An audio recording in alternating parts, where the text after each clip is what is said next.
Bonjour à tous, on se retrouve pour la troisième partie de ma série Un Junk avec moi et nous allons réaliser la signature de l'hiver. Donc dans un premier temps, je vais faire la couverture de la signature. Donc je vais prendre une feuille que j'ai teintée qui me servira pour faire la couverture. Puis à l'intérieur, j'installerai 4 feuilles que je choisis parmi les papiers que j'ai teintés également.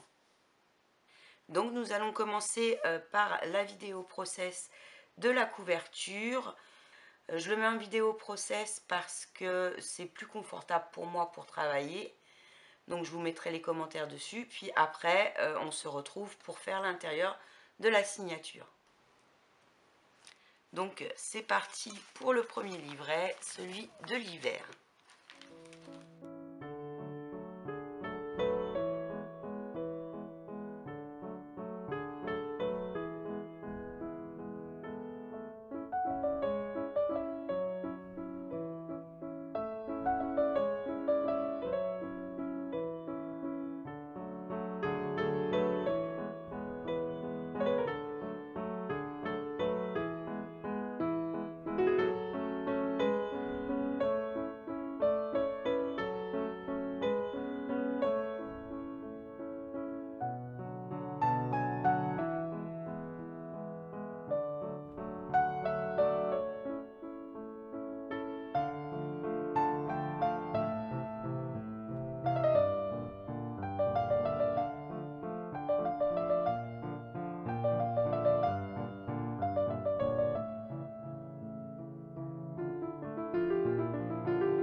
La couverture de ma signature de l'hiver.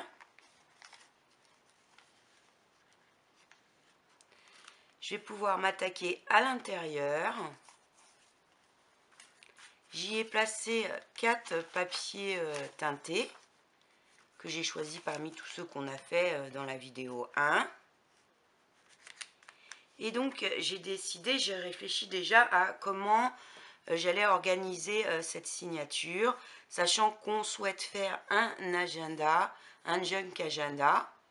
Moi, je me suis dit que quitte à faire un junk agenda, autant qu'il me serve également pour le scrap. Donc, je vais faire un junk agenda, agenda des swaps, où je pourrais noter mes projets et les échanges que j'aurais fait cette année. Sachant qu'on est déjà en février, celui-là, je vais finalement le mettre à la fin de mon junk. Et j'ai décidé de mettre un calendrier de 2022, de janvier 2022. Donc vous allez voir ça de toute façon. Au dos de ma couverture, je vais y mettre une poche avec des rabats pour y ranger des choses, des petits courriers, des petites notes. La première page, ça sera le mois donc de janvier. Donc je note au crayon de papier. Ensuite, je vais laisser 2 pages, une page complète plus celle-ci pour mes notes. Ici, j'y mettrai certainement une poche, on va écrire poche. Et donc là, ça sera le mois de février. Ensuite, je repars pour une feuille, 2 feuilles, poche et le mois de mars. Et il me restera pareil 2 pages pour mes notes. Et là, je repartirai après pour une poche et un autre livret, mais comme c'est la fin, et ma couverture. Donc ça, on verra ça à la fin. Donc ça me permet de voir vers où je vais. Ça me fait un fil rouge, si on veut, pour ce junk. Maintenant, on va pas faire ça pour chaque junk. Ça peut arriver parfois qu'on fasse un junk, on a des photos, et donc on va organiser en fonction des photos, en fonction de la chronologie qu'on veut mettre dans nos junk. Mais ça peut être sympa de noter. C'est un aide à la construction d'une junk. Bon, après, faut lâcher prise au niveau de la création, mais c'est un fil rouge qui peut être utile. Après, chacun fonctionne comme il veut. Ça m'arrive aussi de faire des junks et puis de partir comme ça.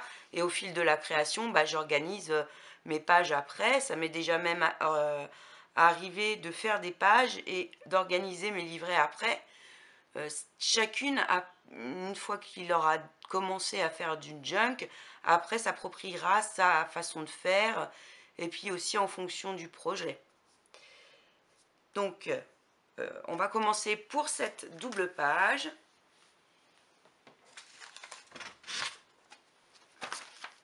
Je vais utiliser tout d'abord un papier type Canson ou cardstock ou Bristol de 19 par 20.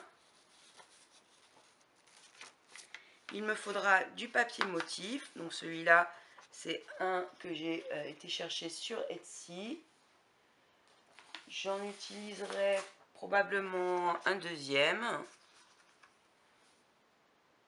Ensuite, dans un papier que j'ai teinté, j'ai découpé un rectangle de 20,5 par 15. Il me faudra également une feuille de craft. Je vous le redirai au fur et à mesure. On va commencer avec ce rectangle de Bristol. Vous prenez votre Bristol de 19 cm par 20. Et sur le côté des 19 cm, vous allez prendre un repère à 7 cm et marquer le pli.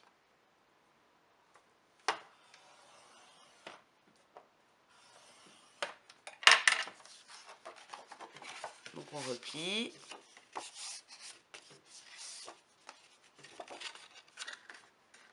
Et on a notre rabat.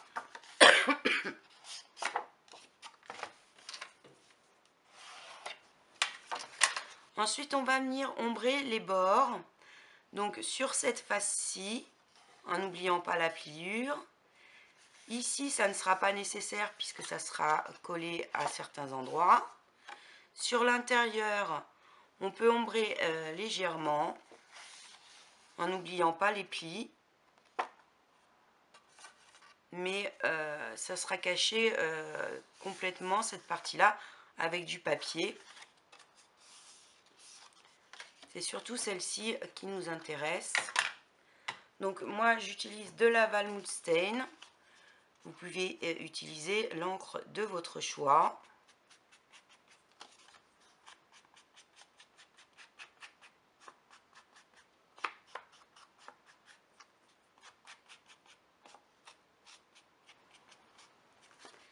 Donc une fois ceci fait, vous allez découper votre rectangle de papier motif de votre choix.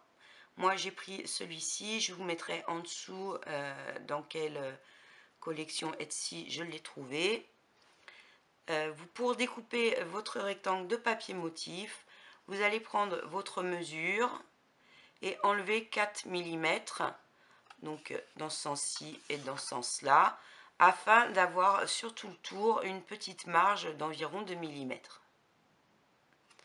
Ensuite, sur l'intérieur, vous utiliserez un autre papier motif. Moi, j'ai décidé d'utiliser du papier ancien, de livres de compte comme celui-ci. Vous pouvez en trouver sur Pinterest.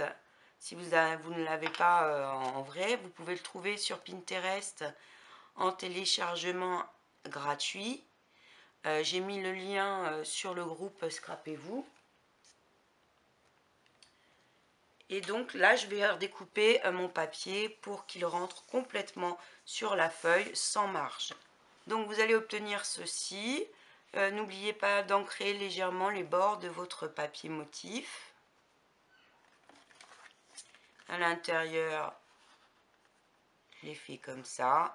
Ce que j'ai fait, c'est qu'une fois collé, j'ai usé légèrement les bords et réancré à la Walmut.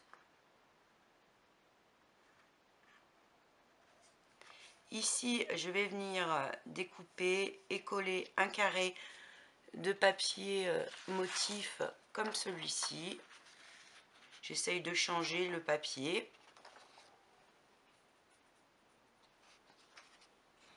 Donc j'ai collé mon papier. Vous pouvez vous amuser à réancrer et à mettre quelques gouttes d'eau pour avoir des effets.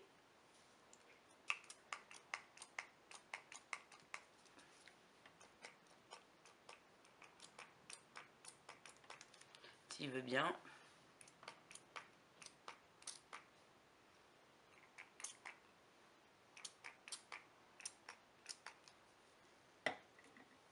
Ça fait des effets de tache parce que l'encre distresse et se dissout à l'eau. Donc comme vous avez ancré, elle va venir se dissoudre un petit peu et ça fait des taches vieillies sur votre papier. N'oubliez pas de les sécher pour stopper justement l'effet à un moment donné. Donc on a la base de notre rabat. Je viendrai certainement rajouter des choses par la suite, mais on a déjà notre base. On va maintenant fabriquer des enveloppes. Donc j'ai choisi d'utiliser un morceau de papier teinté de 20,5 par 15. Dans le sens des 20,5, on va venir marquer un pli à 6.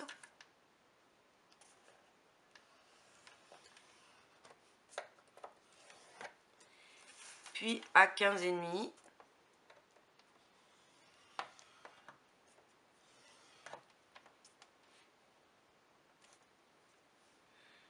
Ensuite, dans l'autre sens, donc dans le sens des 15, on va marquer un pli à 1 cm.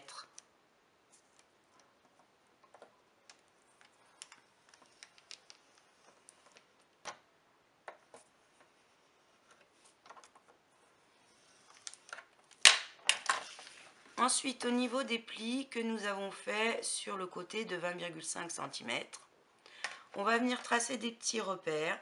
Donc sur ce pli-là, on va faire un repère en allant vers l'extérieur à 7 mm. Puis sur le deuxième pli, pareil, à 7 mm vers l'extérieur.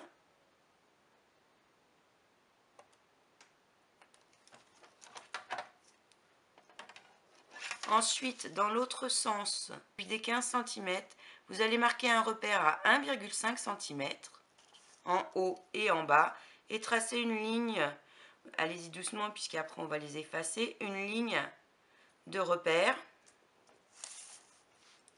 Ce qui fait que sur la ligne de repère, par rapport au trait de pli, on va faire une marque à 1,5 cm vers l'extérieur.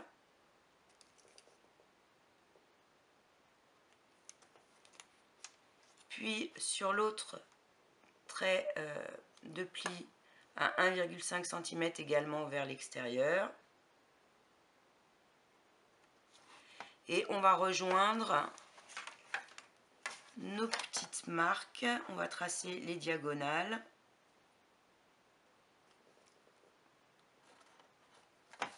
Ici et là.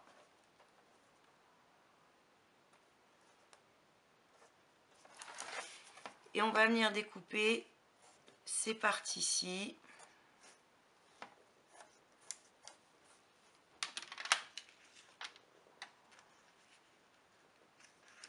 Sur le bas, on a tracé nos traits, un trait de pli à 1 cm par rapport à ce côté.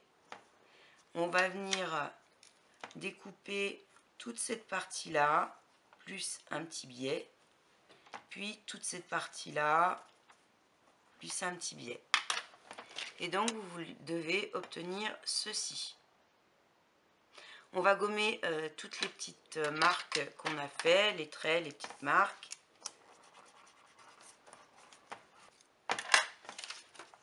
On marque nos plis.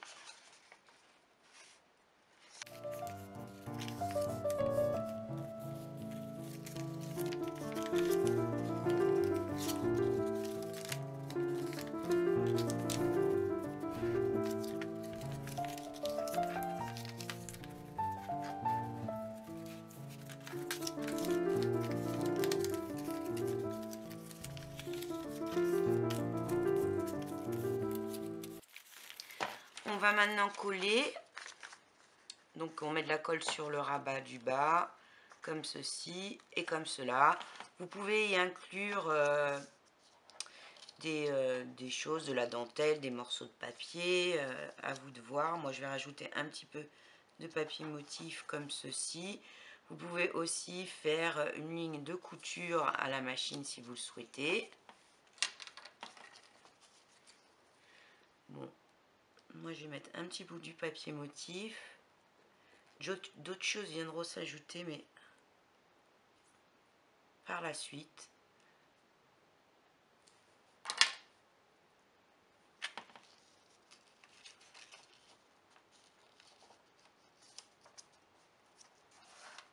Juste un petit rappel. Donc je mets de la colle sur mon rabat.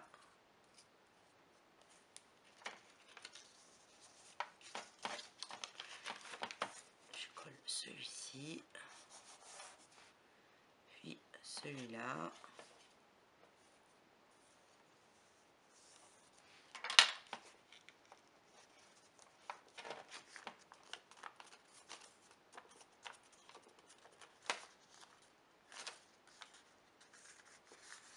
Donc j'ai choisi de mettre l'ouverture, enfin la jonction sur le dessus, parce que j'aime bien comme ça. Mais vous pouvez aussi choisir de faire cette ouverture de ce côté-là et de ne pas avoir de jonction du tout sur le haut de votre enveloppe. Il vous faudra ensuite un morceau de craft de la largeur de votre enveloppe sur 5 cm. Si vous avez un dice de bordure, vous pouvez l'utiliser ou tracer à la main votre bord, à vous de voir. Moi j'ai décidé d'utiliser ce dice à memory card, c'est celui du milieu pour celles qui l'ont. Et je vais reporter, alors soit je passe à la machine comme ceci, soit je reporte le contour et je découpe. Donc je le mets comme ça et je vais le passer à la machine. Donc j'ai obtenu ceci. On va se tracer un repère à 1,5 de l'autre côté. Donc je prends 1,5.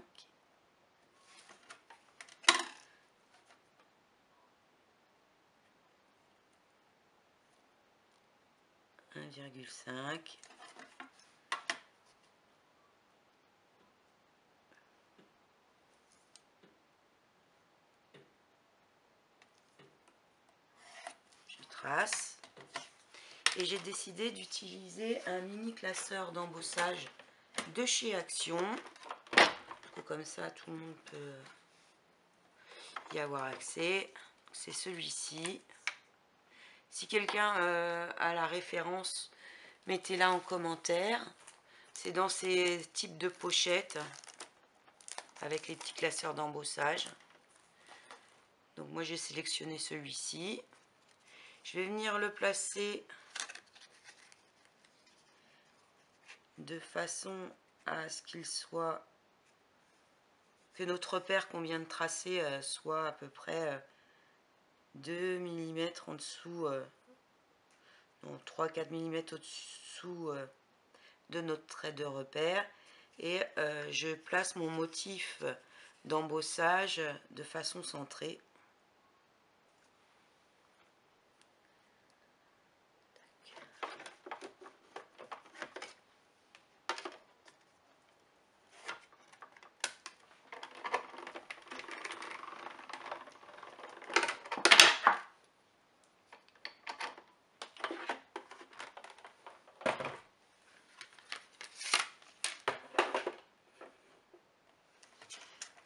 Donc on obtient ceci. Sur notre trait de repère, on va venir marquer le pli.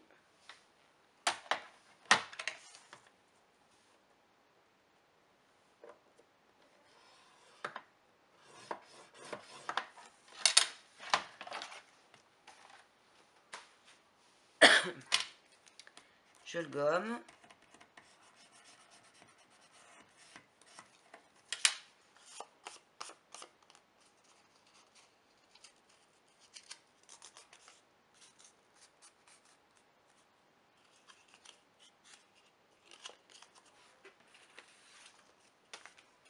Je vais bien marquer.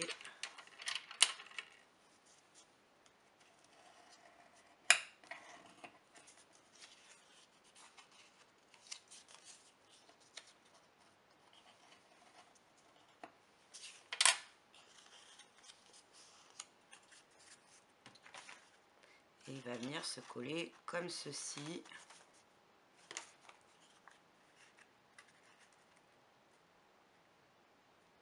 Donc on va venir avec l'encre doucement accentuer l'embossage.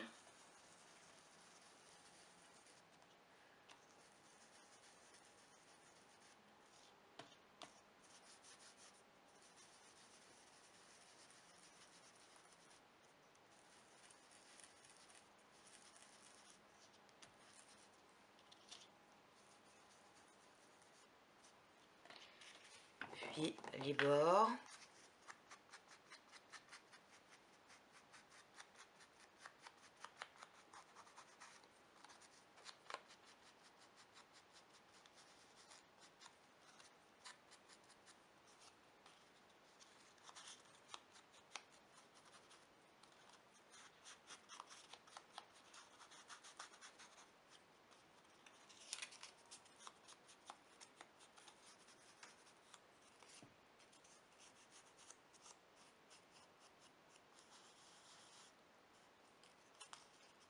Donc le classeur d'embossage, j'ai tendance à percer un peu le papier. On va le consolider donc après à l'arrière. Mais pour l'instant, on va venir placer la fermeture de notre enveloppe. Je coupe ensuite deux petits ronds grâce à un die, puisque ma perfo a rendu l'âme. Normalement, vous pouvez utiliser une petite perfo également. Mais moi, j'ai le ressort cassé. Vous en avez de différentes tailles. J'ai collé donc du papier motif sur un morceau de craft à l'aide du plus petit dies cercle que j'ai fait 2 petits ronds. Je perfore au centre.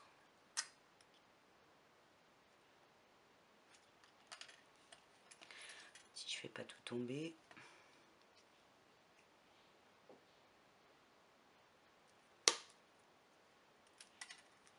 Oui, alors là, au centre, mon centre, il est décentré. Hein.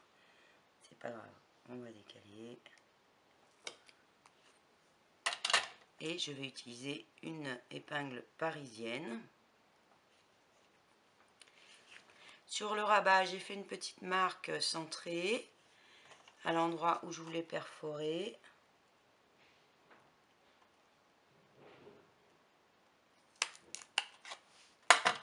Je vais passer à l'intérieur un petit bout de cordelette.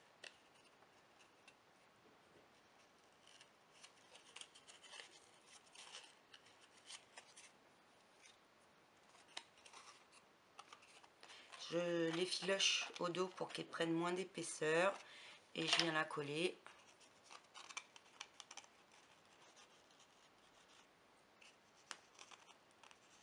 J'ai beaucoup de colle dans celui-là.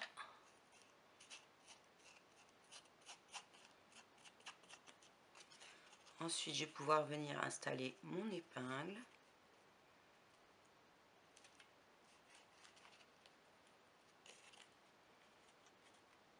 Alors, le but, c'est que ça s'entortille autour. Donc, on laisse un petit espace. On ne l'enfonce pas complètement. Et on replie derrière les jambes de notre épingle parisienne, tout en calculant qu'on veut que ça passe en dessous. J'espère que je me fais bien comprendre. Donc voilà. Je vais pouvoir après au dos venir coller un morceau de craft pour consolider, puisque on a vu que le petit placeur d'embossage a tendance à perforer le papier.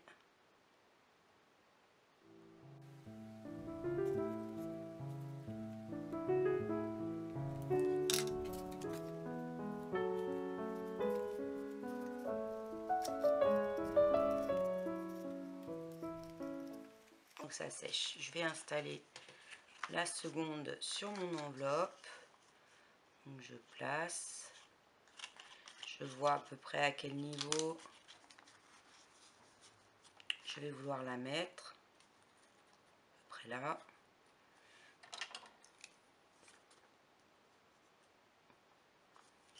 Je fais ma marque. Donc pour perforer à ce niveau-là, soit vous avez la grande pince, et même comme ça je trouve pas ça très pratique, la grande pince crocodile pour ce genre de choses. Le mieux c'est les stylos pose œillet à ressort comme ça. Il en existe avec différentes tailles de perforation. Normalement j'ai un tout petit exprès pour, mais là je ne sais pas où je l'ai mis. Donc j'ai pris un morceau de calendrier, je viens le mettre dans mon enveloppe entre les deux papiers et je vais venir positionner à l'endroit où je veux perforer. Et voilà. Ensuite, comme pour l'autre, je vais venir poser mon œillet. Là, comme j'avais mal fait le trou que j'ai recentré, je vais mettre un point de colle pour que la tête de mon épingle parisienne tienne où je veux.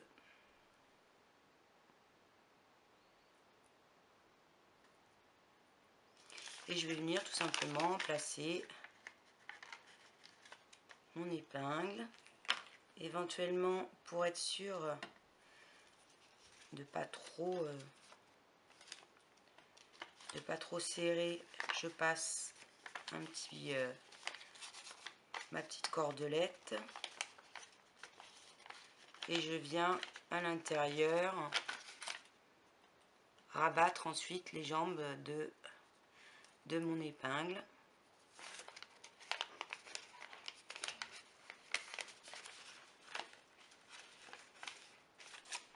Donc, comme ceci.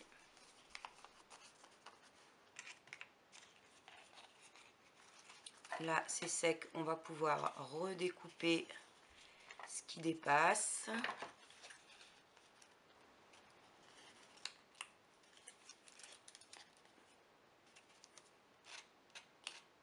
Je frotte légèrement la tranche.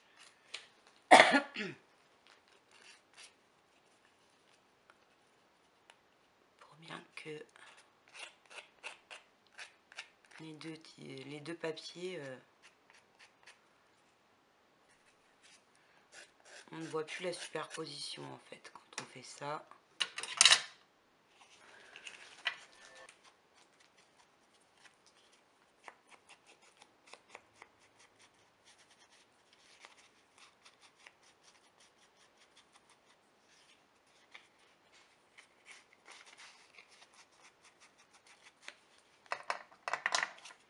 Donc je vais venir coller mon rabat au dos de mon enveloppe.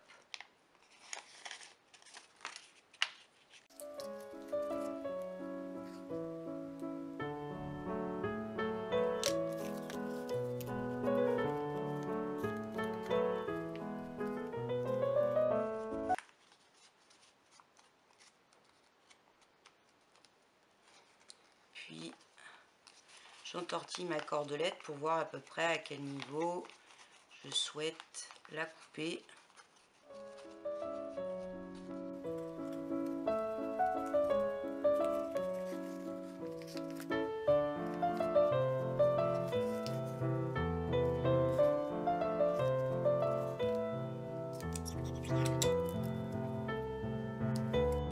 Et donc voilà pour notre enveloppe.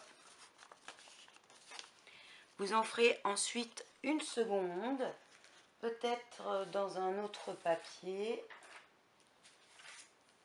Donc moi j'ai fait celle-ci. Donc j'ai pris du papier comptable. Là, je vais faire une attache différente. J'ai fait un rabat plus petit. J'ai mis 2,5, 3 cm. J'ai également mis le classeur d'embossage. J'ai collé à l'arrière pour consolider un peu de papier de livre.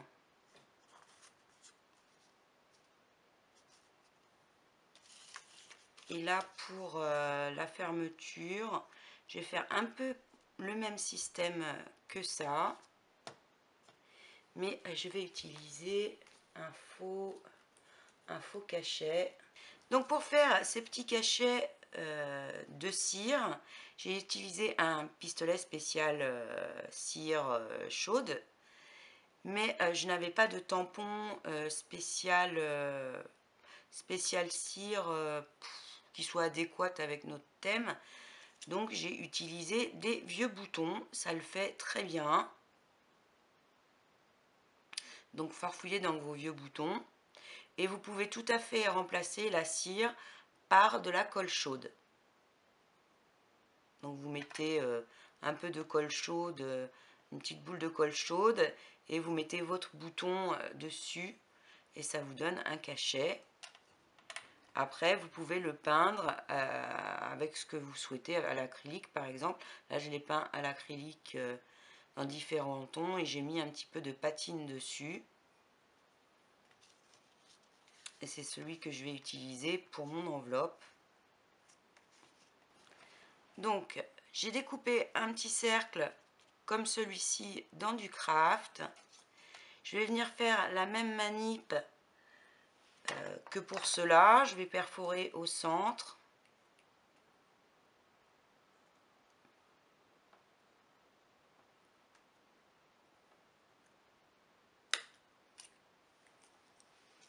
Je vais mettre une petite épingle parisienne.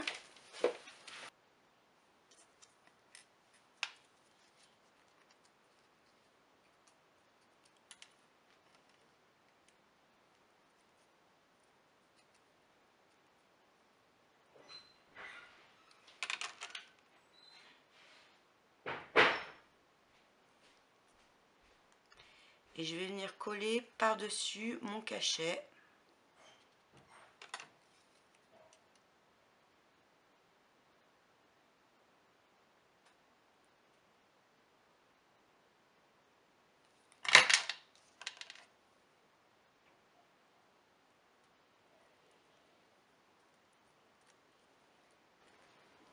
Donc ensuite, vous aurez besoin d'un morceau de cordelette ou de ruban très fin. Moi, je n'avais pas la couleur que je voulais et comme je suis un peu têtue, j'ai décidé de teindre un morceau de cordelette. J'ai décidé de teindre un morceau de cordelette au aquamarqueur bleu prussien. Et ben ça marche très bien. Donc je vais venir placer mon seau où j'ai envie qu'il soit et ma cordelette. Donc je pense que je vais la placer sur l'arrière comme ceci. De toute façon l'enveloppe sera cachée, le dos de l'enveloppe sera caché.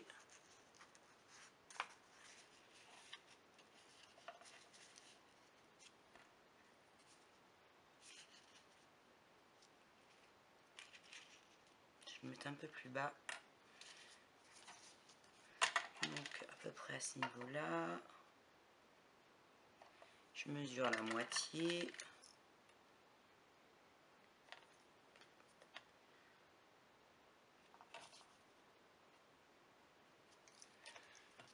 Je fais une petite marque. Je vais venir faire ma perforation. Ah. Quand c'est comme ça, système D.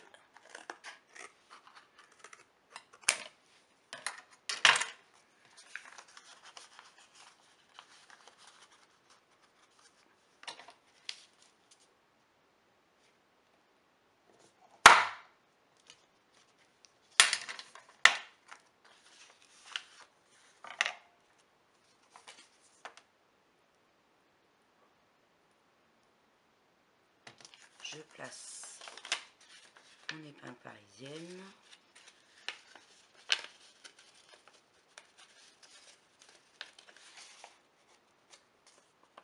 Comme ceci.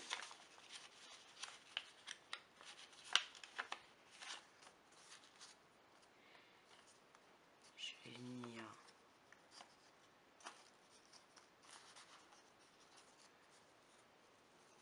coller ma cordelette au dos.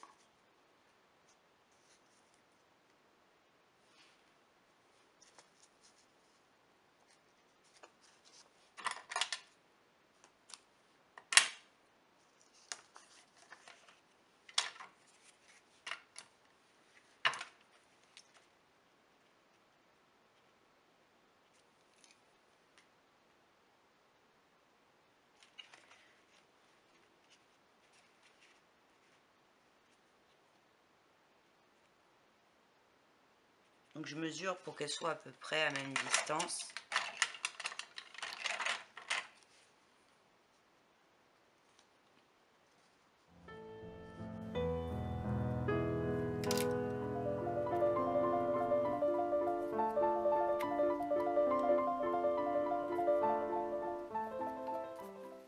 Donc afin de consolider et qu'on puisse passer aisément quelque chose à l'arrière sans que ça s'accroche, je vais rajouter un morceau de scotch.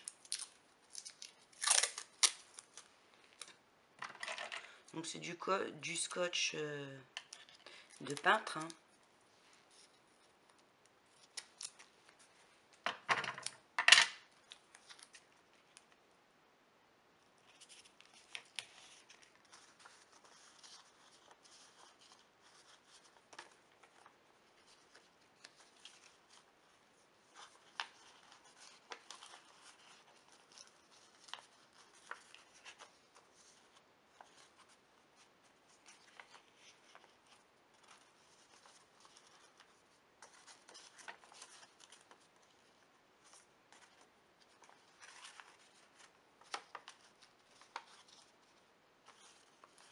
Donc voilà. On viendra ajouter après des choses. Donc on a nos deux enveloppes. Donc ensuite, j'ai pris une bande de craft d'environ 5 cm de large sur à peu près 15 cm de long. Et je vais venir passer mon classeur d'embossage d'abord d'un côté.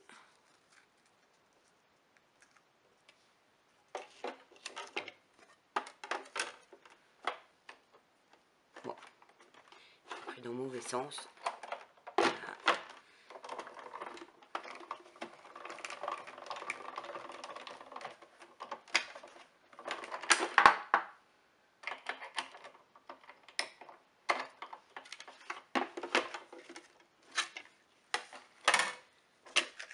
Comme ceci. Puis je vais le placer dans l'autre sens.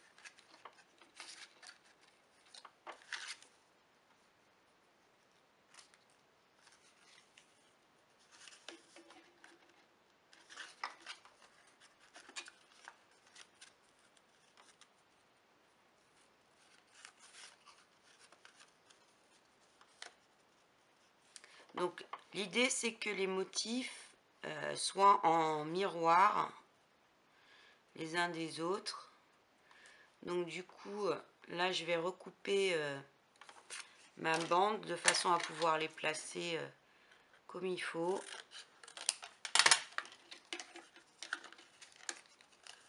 Donc comme ceci.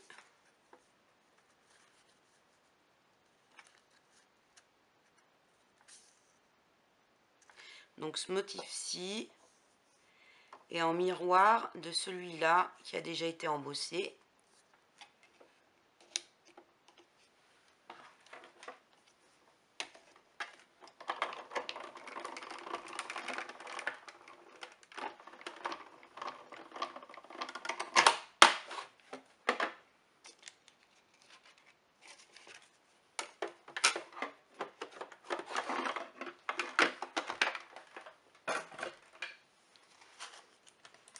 Donc on obtient ceci.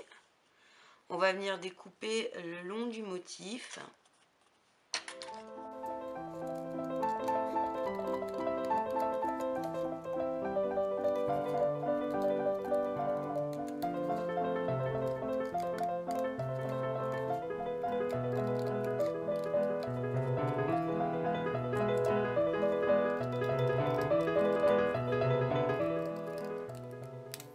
On obtient ça.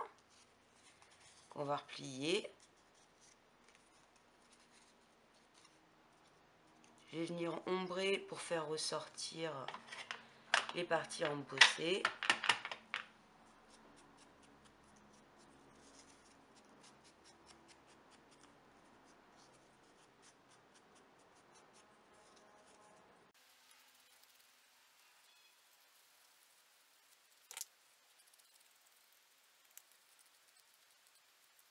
On obtient ça.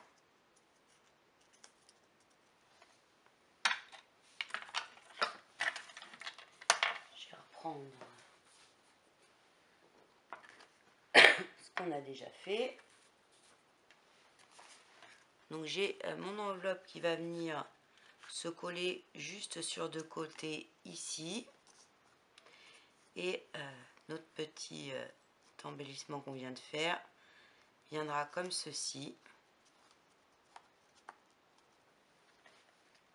Donc on colle.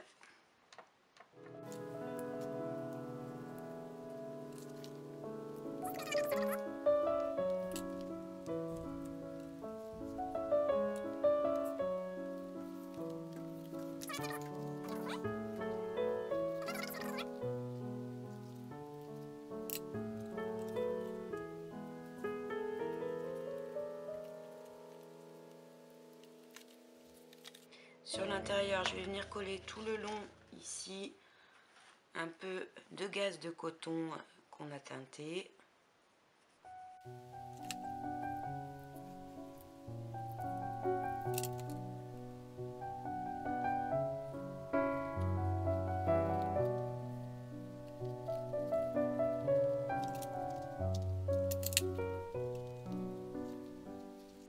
Donc là, je vais mettre de la colle juste un petit peu au bord pour le maintenir fermé. Mais pas mettre de la colle complètement, afin que je puisse, si je le souhaite, mettre quelque chose dedans,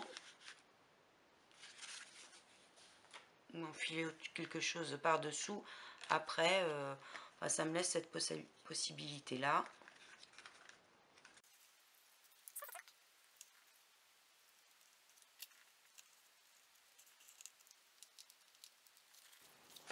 Donc je reprends ma couverture, je vais venir le placer. Avant de coller sur la couverture, j'ai décidé que j'allais mettre de la gaze de coton sur la pliure à cheval. Comme ça va consolider aussi mon papier. Et j'aime bien l'effet que ça va donner. Donc, aïe aïe.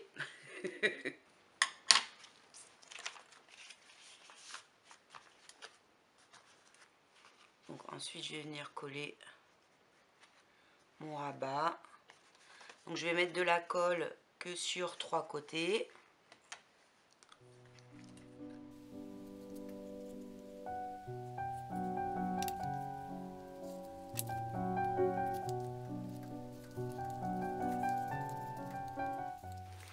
Donc de l'autre côté, on va venir coller l'enveloppe comme ceci. Moi j'ai envie qu'elle dépasse un petit peu. Après, c'est à vous de voir hein, si vous voulez qu'elle soit complètement cachée. Voilà. Et j'ai découpé un petit morceau dans une dentelle. Hein. Des fois vous avez des motifs ou sur des vieux tissus. Des fois vous avez des petits endroits où il y a des appliques comme ça que vous pouvez découper. Je vais coller le tout comme ceci.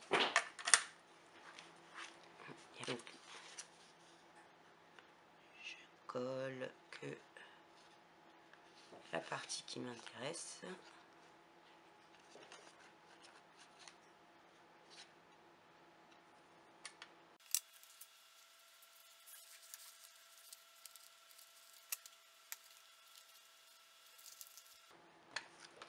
Et je vais venir coller ma dentelle.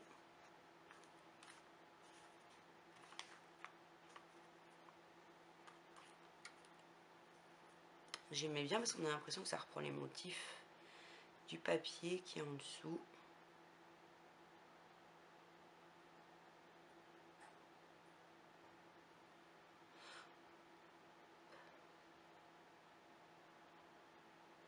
Donc farfouiller, hein. Après la déco, ça dépend de ce que vous avez, de ce que vous trouvez.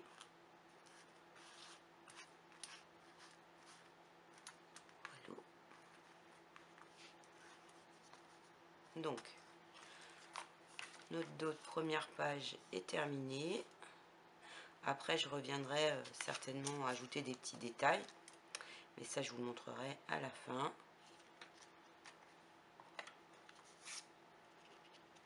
On va maintenant préparer nos calendriers. Donc, le reste des feuilles viendra ici. Et ici, j'ai prévu de mettre le calendrier de janvier. Donc, je l'ai préparé. Et j'ai préparé cette carte. C'est moi qui ai repris les imprimables, qui ai repris les images et me les ai modifiées sur Internet. Le cadre, c'était en version gratuite. Je l'ai chargé sur mon logiciel et j'y ai rajouté le calendrier. Et ici, j'ai juste mis un tableau et j'ai rajouté janvier, date pour les anniversaires et dates importantes. Tout ça, vous l'aurez hein, en image sous le tuto sur ma page Facebook ou sur le groupe Scrapez-vous. Donc cette carte-ci viendra là et là je vais venir installer le calendrier. Donc vous aurez pour chaque mois une carte comme celle-ci et le calendrier. Après je vais certainement faire d'autres choses mais on verra au fur et à mesure. Donc moi je l'ai imprimé sur papier blanc et je suis venue le retravailler après. Je l'ai redoublé sur du Bristol, sur du craft épais.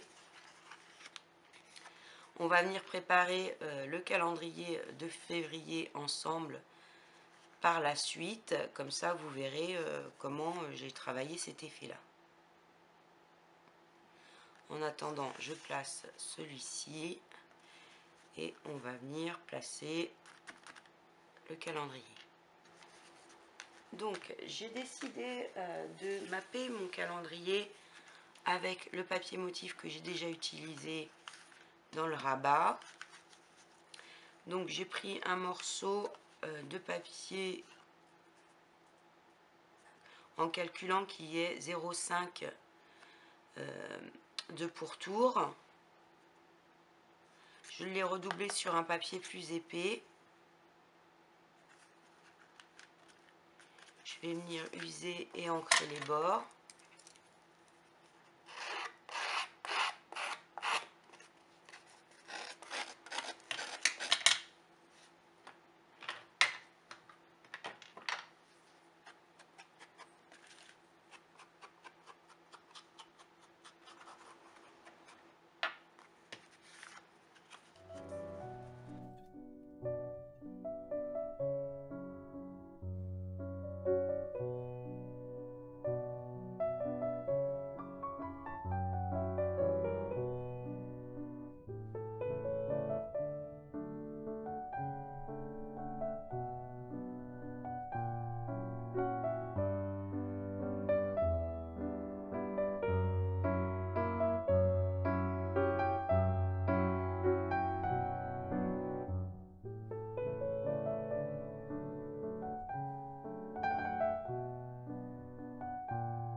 Surtout faites pas la même bêtise que moi, attendez que ça sèche vraiment bien avant d'inclure votre faux vellum dans votre junk, sinon ça fait des taches d'huile comme ça. Bon, après c'est pour un junk, donc c'est pas très grave en soi, mais bon, pour d'autres projets ça peut être embêtant, donc bon à savoir. L'huile de Moneuil sèche plus vite et mieux que celle-ci quand même si l'effet est tout à fait correct avec cette huile. Le séchage, lui, est différent. Donc, pour le dos de cette pâchis, j'ai décidé de coller juste un papier type papier comptable. J'ai déchiré les bords, ancré. Et je vais laisser cette feuille telle qu'elle, toute simple, pour des notes.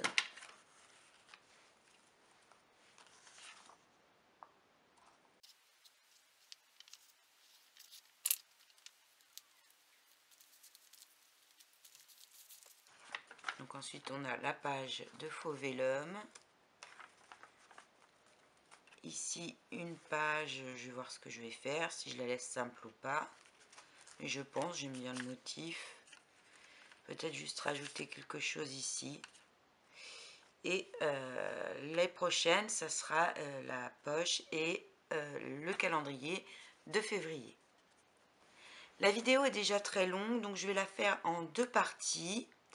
Donc on se retrouve sur la prochaine vidéo pour réaliser la fin de notre première signature.